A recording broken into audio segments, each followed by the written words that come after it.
123 channel ప్రేక్షక దేవుళ్లకు కొండ శ్రీనివాస్. ఈరోజు ఆటో డ్రైవర్లు అందరూ బిఎంఎస్ బీపీటీఎంఎం ఆధ్వర్యంలో ఈరోజు ఆటో డ్రైవర్లు అందరూ భిక్షాటన చేయడం జరుగుతూ ఉంది. ఈరోజు ఎంతో కార్మిక ఆటో డ్రైవర్లు ఉపాధి కోల్పోయి వాళ్ళ పిల్లలు వాళ్ళ భవిష్యత్తును నాశనం చేస్తూ ఉన్నాడు. కాబట్టి ఈ ఆటో డ్రైవర్ల యొక్క సమస్యను పరిష్కరించాల్సిందిగా ఒక ముఖ్యమంత్రిని కోరుతా ఉన్నాము. ఈ సందర్భంగా మేము అందరము ఒక భిక్షాటనగా వెళ్ళి ప్రతి హోటల్లో కానీ ఒక షాపులలో కానీ జనాలలో కానీ ప్యాసింజర్లతో కానీ ప్రతి దగ్గర వెళ్ళి భిక్షాటన చేయడం జరుగుతూ ఉంది. ఈ భిక్షాటనకి మంచి స్పందన వస్తూ ఉంది. మా యొక్క పరిస్థితులను మా యొక్క బాధలను అనేది వాళ్ళు అర్థం చేసుకొని ఈరోజు మాకు భిక్షాటన చేయడం జరుగుతూ ఉంది.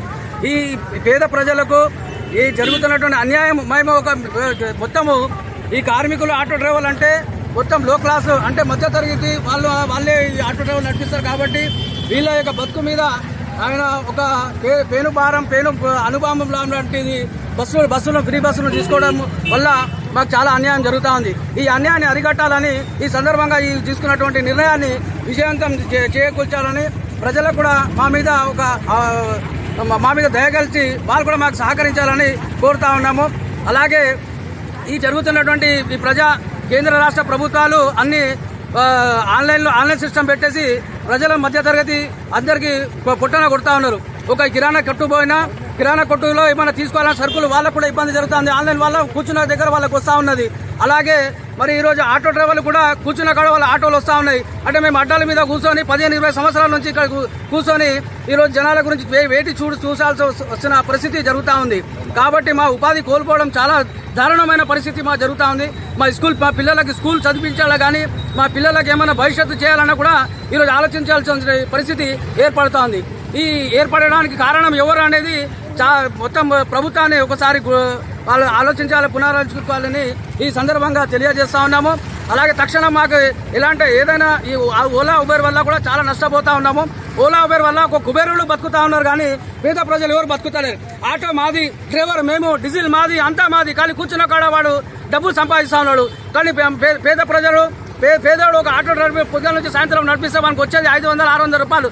500-600 రూపాయల మొత్తం వేరే ఊర్ల నుంచి, డిస్టిక్ల నుంచి, జిల్లాల నుంచి, మండలాల నుంచి వచ్చి ఈ హైదరాబాద్ లో ఒక బతుకు తెరువు గురించి బతకడానికి ఇక్కడ రావడం జరిగింది. ఈ రావడానికి జరిగిన కారణం మాకు ఒకవేళ మా ఊర్లలోనే మాకు బతుకు తెరువు ఉంటే మేము హైదరాబాద్ వచ్చే అవసరం లేదు.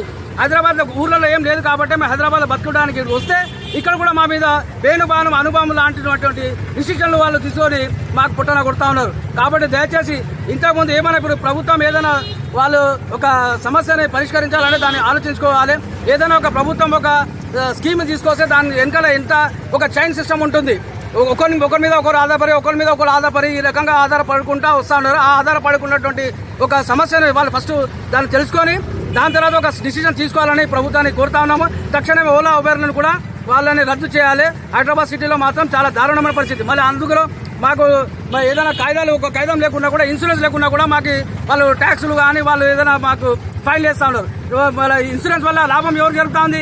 ఒక కుబేరుడు సంస్థ అయినటువంటి రిలయన్స్ వల్ల కానీ, టాటా వల్ల కానీ, వాళ్ళ ఏఐజీ వల్ల కానీ వాళ్ళకి లాభం చేకూరుస్తా ఉంది. కానీ పేదవాడు ఒక ఆటో డ్రైవర్ కి మాత్రం ఇన్సూరెన్స్ వల్ల వచ్చే లాభం అంటూ ఏమీ లేదు.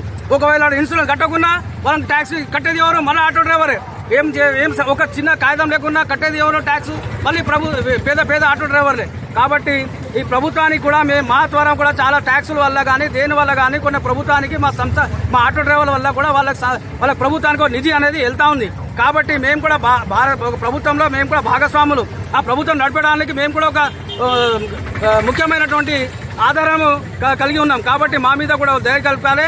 మాకు కూడా తక్షణం 12,000 ఏదైతే సహాయం చేస్తున్నాడో తక్షణమే మా అందరికీ ఎంక్వైరీ చేసి వాస్తవంగా ఎవరు డ్రైవర్లు ఉన్నారు ఎవరు లేరు అనేది తెలుసుకొని వాళ్ళకు కూడా ఆధారం కల్పించాలని, వాళ్ళకు కూడా ఏదో ఒక స్కీమ్ తరఫున మాకు కూడా ఒక ఆధారం కల్పించి మాకు కూడా ఒక జీవనోపాధి కల్పించాలని సందర్భంగా తెలియజేసుకుంటూ ముగిస్తున్నాను.